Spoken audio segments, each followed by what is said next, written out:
The views and opinions expressed in The Fact Is with Hollis Grant are those of Hollis Grant and do not necessarily reflect the official policy or position of Droids Canada Network. Droids Canada Network does not take responsibility for any content or position produced by Hollis Grant and his show. Listener discretion is advised.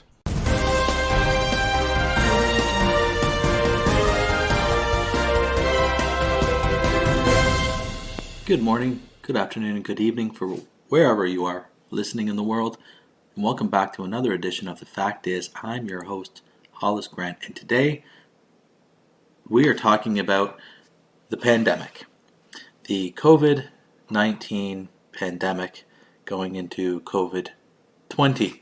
If we follow the strain of the classification being 19, the year of 2019 that it was discovered, we could say that the variants will be 20. So COVID-20, all the different variants. The variants in the world from United Kingdom, from Brazil, from South Africa. But we are going to talk about the business of the pandemic. We're going to talk about what's the purpose of lockdowns and who does it benefit. There's one particular group of people that this lockdown is benefiting. It is definitely not small business owners or medium-sized business owners, not small family-run businesses. They are the hardest hit in terms of a financial impact. Closing down for three weeks hurts the bottom line. Closing for Christmas hurts the bottom line. Closing for St. Patrick's Days for pubs hurts the bottom line. But who doesn't it hurt? It does not hurt large corporations. Large corporations which happen to be unions. So what does the union have to do in Canada with the pandemic?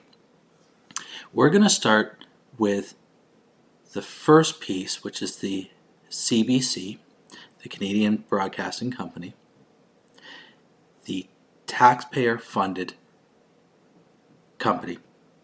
It's broadcast coast to coast. They are, again, funded by Canadian taxpayers. They are also run by a union. There is a particular union for journalists. Now that union is the CWA Canada, the Media Union. I am going to read from their own website, cwacanada.ca. The bottom of the main page, the Media Union. We are Canada's oldest media union with roots going back to the 1800s. We represent workers in the communications industry from news services to print, digital radio, television, and mailing operations. Our employers include the CBC, the Canadian Press, Vice Media, and major newspapers from coast to coast. So we have the people in charge of reporting about the pandemic are union members. Now, it doesn't just stop there. Now, if we're going to go into talk about media union, we will have to talk about Unifor, which is the country's largest non-government union. That is run by a gentleman by the name of Jerry Diaz. Now, going back to 2019, it was announced that journalists will receive $600 million from the Liberal government as part of a media bailout plan. Now, Unifor, and I'll read this from the CBC article. Unifor represents journalists along with workers in other sectors like auto manufacturing, forestry, and mining.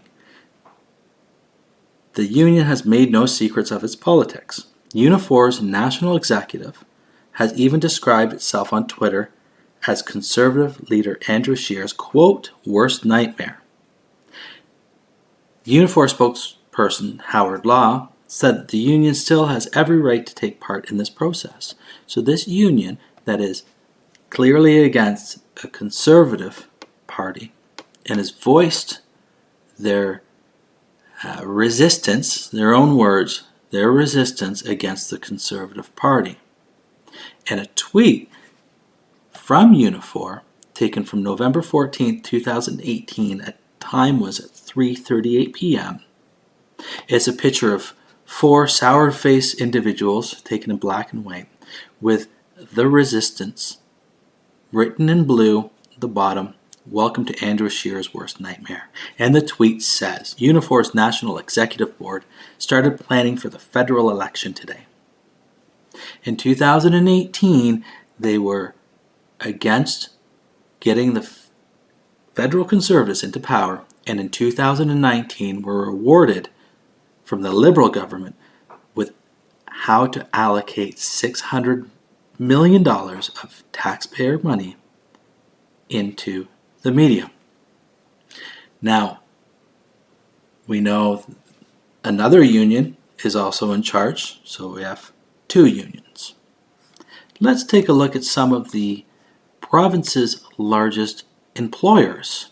This is taken from amygroup.com, and it's from 2019, and it's the largest employers per province, and it's taking a look at Ontario's top 7 employers. And we'll go through each province of who is the largest. So the largest in Ontario, the largest employer in Ontario happens to be the Ontario Health Insurance Plan, also known as OHIP, which has 380,000 employees. 380,000 employees in OHIP. We'll get back to OHIP. Rounding out is TD Bank, Royal Bank, Rogers Communication, and Royal LePage. We'll jump down over to Quebec. The largest employer is Health Insurance, RAMQ, followed by Bank of Montreal. In British Columbia, the largest employer is the Medical Service Plan, healthcare workers at 120,000 employers. A&W makes the list at 35,000 employers, and Lululemon at 15,000. Top 5 employers in Alberta. Alberta Health Services at 109,000. Shaw Communications, Suncor, TELUS make the list as well. In Manitoba, the largest employer at 82,000 employees is the Manitoba Health Service Insurance Plan. And then Bell and Canada Life Assurance Company. In Saskatchewan, Saskatchewan Health Authority at 59,000 employees, followed by SaskTel, SaskPower at 4,000 and 3,000 employees. Nova Scotia, the largest employer at 23,000 employees.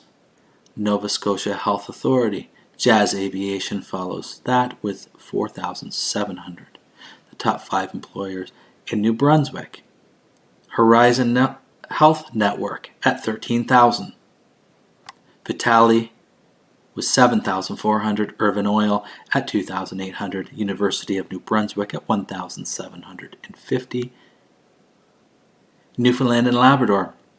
The largest employer with 13,000 employees is Health and Community Service Eastern Region. Husky Energy, Memorial University, Department of Transportation and Works, and Verifin follow with the highest of that at 5,500 employees. Prince Edward Island, Health PEI at 3,700 employees, and then BioVectra with 350 employees.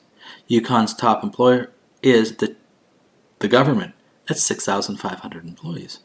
Now, every province, the largest employer is healthcare. Now, some of these unions that you can find in healthcare, and one of the largest is CUPE, the Canadian Union of Public Employees, represents 166,805 healthcare workers from coast to coast. There's the Service Employees International Union, which is Ontario's union of 60,000 frontline workers. Canadian Federation of Nurses, United Food and Commercial.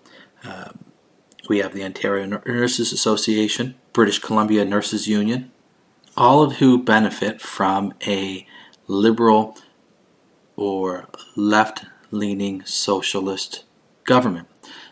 If you have a socialist government will support unions, union dues, and the unions get richer and richer. One thing that happened in Ontario lost its manufacturing industry due to government regulations, for one, and not being competitive.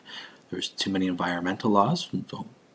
Environmental laws are important. Nobody should be pouring toxins into a river. Labor costs increased, and it was cheaper for a lot of these companies to do your manufacturing overseas, so they closed up. Case in point, we will take the General Electric plant in London that used to build trains. That shut down. We had auto manufacturing in Oshawa has shut down, in Brampton, and in many other cities where plants have shut down and since gone. But where did the unions start to consolidate their power? They started going into government, and they started going into, as you can see, into the media. You can see into the healthcare services, and just getting into office and clerical working as well. There are also the teachers union, which is another large union. When we look at just how big a union is, or how many people are part of a union, we can take a look and see the percentage of each province. This is taken from a Financial Post article back in 2019, and it is titled Jerry Diaz, the 5 billion blue collar man. Now in 2019, here is the percentage of employees who are members of a union and or covered by a collective agreement as a percentage of all employees 15 years and over of both sexes. Newfoundland and Labrador, 38.3%. PEI, 31.6%. Nova Scotia, 30.2%. New Brunswick, 29%. Quebec, 39.1%. Ontario, 26.3%. Manitoba, 35%. Saskatchewan is 32.1%. Alberta is 24.6%. And British Columbia at 29%. A national Canadian average of 30.2% of all working Canadians work in a union. These workers during this pandemic are all quote-unquote essential. Working in a grocery store was labeled an essential employee, a union job. Nurses, essential, union job. Government, essential, union jobs. Everything that is essential is union. Restaurants, small percentage, are not unionized. Closed. Hairdressers, not unionized. Closed. Nail salons, estheticians, not unionized. Closed. Tattoo artists, not unionized. Closed. Schools, open. Government, open. Hospitals, open. Grocery stores, open. The exception being Amazon and Walmart, open. But they're large enough employers that they have a stake at the table. And in fact, Walmart has a lobbyist that used to be a conservative in Ontario. So they're getting paid Everyone's getting paid and it's not a problem. And really, where you look at the lockdowns and when they start locking down and shutting and restricting, it hurts, once again, small businesses that are not unionized. I'm going to go back to Unifor. So Unifor is the big one.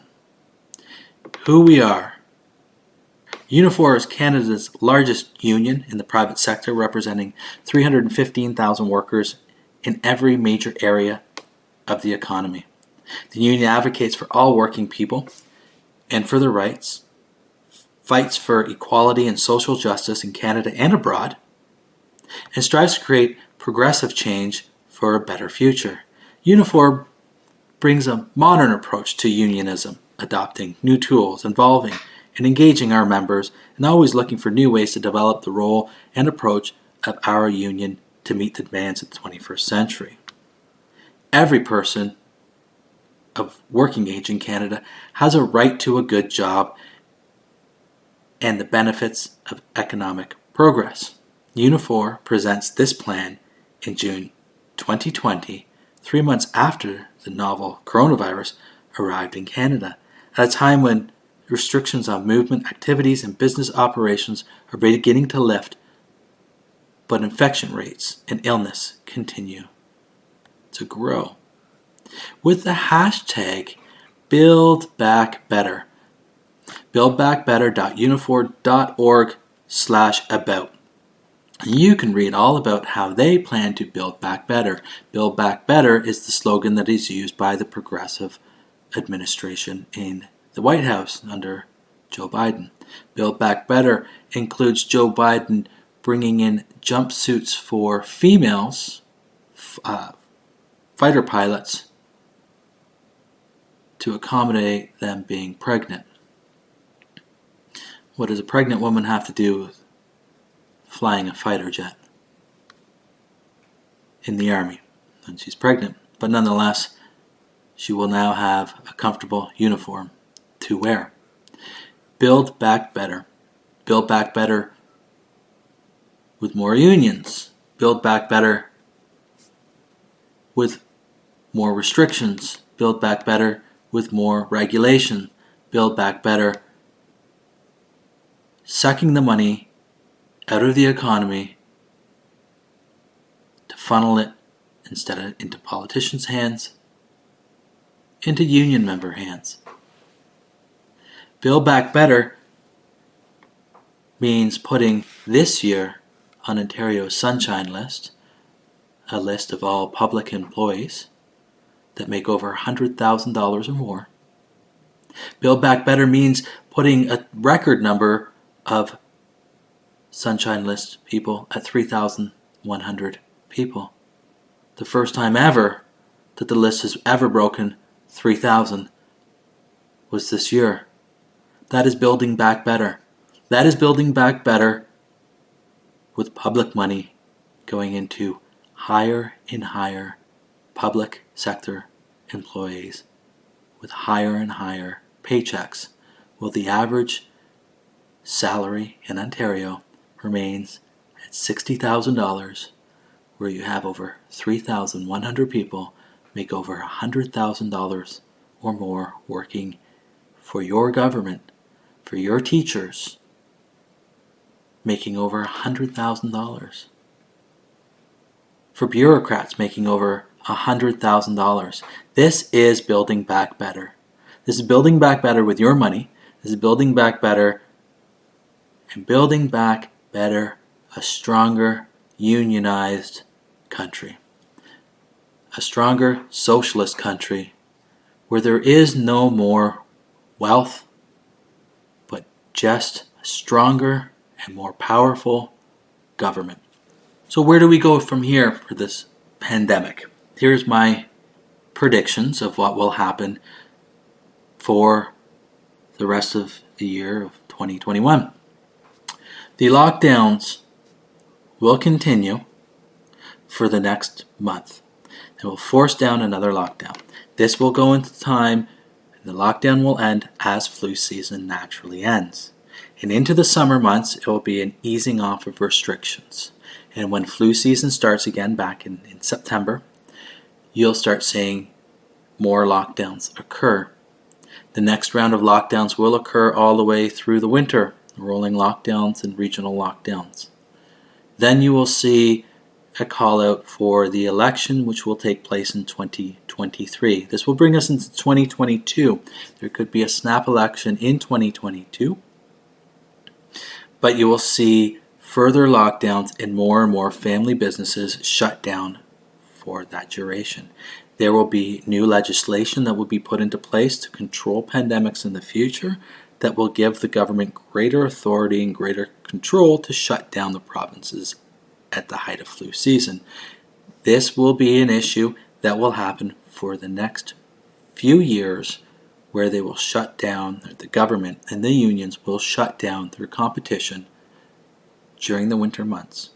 Eventually there will be no places, no small businesses left, giving rise to large chain operations